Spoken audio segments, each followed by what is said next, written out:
मेरो घरमा प्रहरी आएको छ। मैले समाचारबाट उच्च अदालतको आदेशबारे थाहा त पाएँ, तर बिना कुनै कागज अहिले यतिखेरसम्म मलाई केही पुर्जी पनि दिएको छैन, कागज पनि दिएको छैन। मेरो घरभित्र आएर बेडरुमभित्र आउनुभएको छ, मैले सार्वजनिक पनि गरिसकेको छु।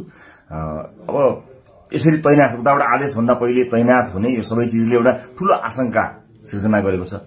मैले सम्मानित अदालतको आदेशलाई सधैँ मानेकै छु, कानूनलाई मानेकै छु। म पहिला पनि आफै उपस्थित हुन गएको हुँ, अहिले पनि सार्वजनिक गरेकै छु। तर यो राज्य आतंक, यो धरपकड ममाथि के कारणले भइरहेको छ मैले बुझ्न सकेको छैन।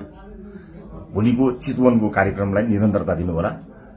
मलाई लागेको थियो म केही कुरा भन्छु भनेर, तर जुन तरिकाले अहिले यो सामान्य अभ्यासभन्दा पर गएर जबरजस्ती गर्ने कोसिस बिना कागजपत्र छ होला, ल्याउनु पनि हुन्छ होला, ल्याउन सकिने पनि थियो। त्यो लिएर आएर लैजान सकिन्थ्यो, भोलि ल्यान सकिन्थ्यो। घरै पनि अझै कागज बोकीवरी प्रक्रिया मेरो लागि कुनै प्रक्रिया पूरा गर्न मानेको छैन। आतंकित बनाएर घरभित्र प्रहरी छिरेको छ।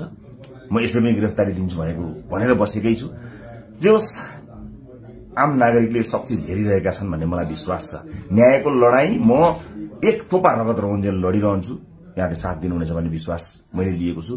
मैले कुनै गल्ती गरेको पनि छैन, कुनै अपराध गरेको पनि छैन, तर संसारकै सबैभन्दा ठूलो अपराधीलाई जस्तो ममाथि गरिएको यो व्यवहार आम जनताले हेरिरहेका छन् भन्ने मैले विश्वास लिएको छु। म धेरै केही भन्दिनँ। म सम्मानित अदालतप्रति अझै पनि आशा र भरोसा राखेर कानूनी प्रक्रियामा सघाउनको लागि परिरहेको छु। यो दुनियाँका जति पनि न्यायालयका ढोकाहरू छन् ती सबै ढोका ढकढक्याउँछु आफ्नो न्यायको लागि। र मलाई थाहा छ यहाँहरूले सबै कुराको साक्षी बसेर हेरिरहनु भएको छ होला भन्ने मैले विश्वास लिएको छु। म यति जानकारी मैले दिनु उपयुक्त ठानेर मैले यो भिडियो रेकर्ड गराएको छु।